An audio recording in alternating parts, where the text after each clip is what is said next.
Di sebuah desa terpencil yang dikenal dengan nama Desa Sunyi, terdapat sebuah rumah tua yang sudah lama ditinggalkan.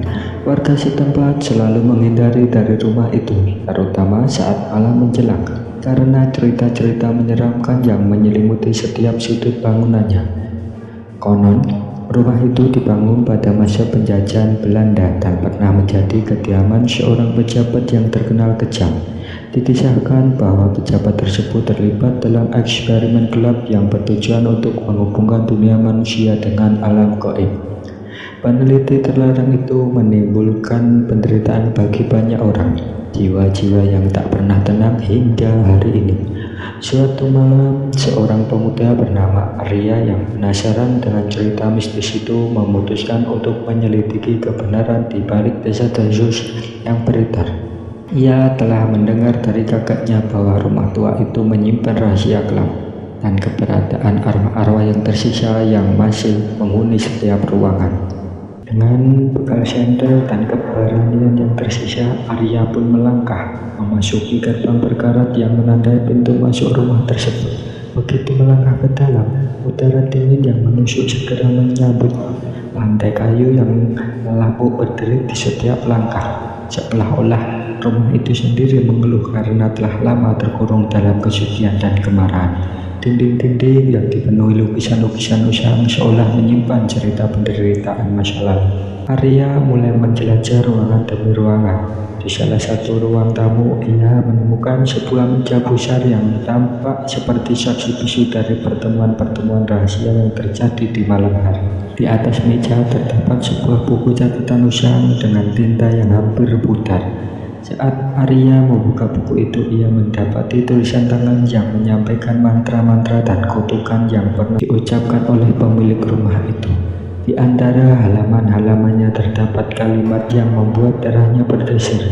Apabila malam menyelimuti, jiwa-jiwa yang tersisa akan bangkit, mencari keadilan atas penderitaan yang tak kunjung reda. Tak lama setelah membaca kalimat tersebut, suasana di sekitarnya berubah drastis. Cahaya senter Arya mulai berkelip-kelip dan angin dingin berhembus kencang.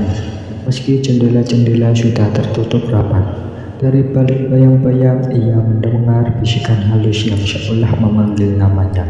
Arya, bantu kami. Suara itu terdengar serak dan penuh penderitaan. Rasa takut bercampur penasaran mendorong Arya untuk terus maju. Ia mengikuti suara itu hingga tiba di sebuah ruangan kecil yang terkunci rapat.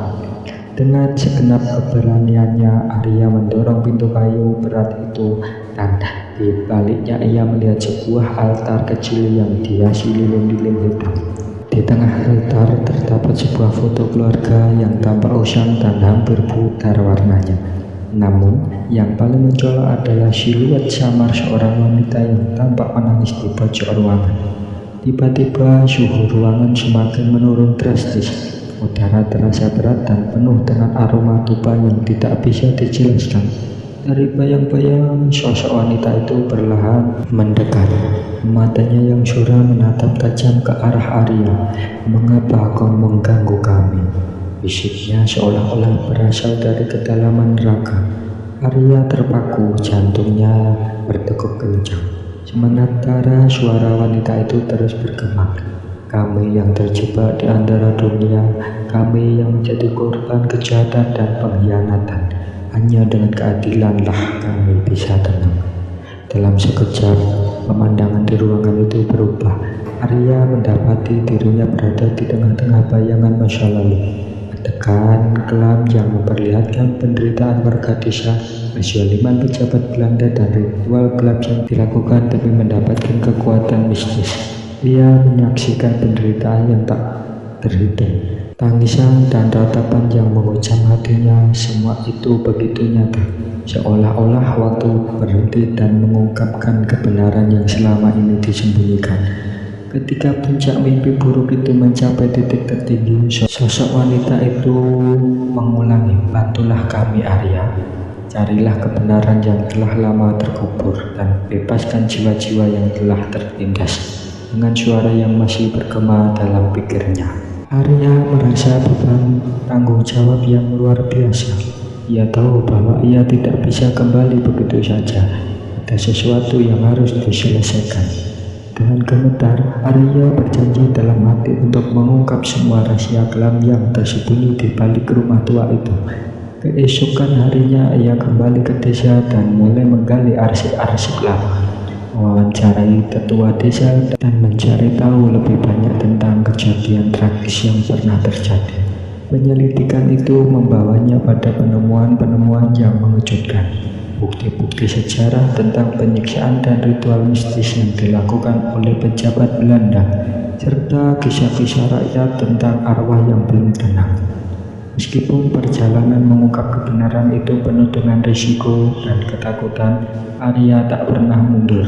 Setiap malam ia kembali ke rumah tua, kali ini dengan tekad yang semakin kuat dan perlengkapan yang lebih lengkap. Di setiap langkahnya ia mendengar bisikan para arwah yang mendorongnya untuk terus maju. Perlahan rahasia itu terkuak. Sebuah konspirasi yang melibatkan kekuasaan duniawi dan kekuatan gelap yang memanfaatkan penderitaan rakyat demi ambisi pribadi. Pada akhirnya dengan bukti dan keterangan yang cukup, Arya berhasil membuka tabir kejahatan masa lalu. Kebenaran itu dipublikasikan dan meskipun tak semua orang percaya, semangat keadilan yang dituntut oleh arwah-arwah yang tersisa akhirnya mendapat perhatian.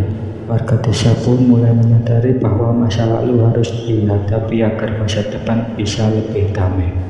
Setelah semua kebenaran terungkap, dikabarkan bahwa rumah tua itu mulai menunjukkan tanda-tanda ketenangan. Suara-suara misterius berangsur-angsur menghilang, dan suhu yang dulu selalu dingin mulai terasa hangat.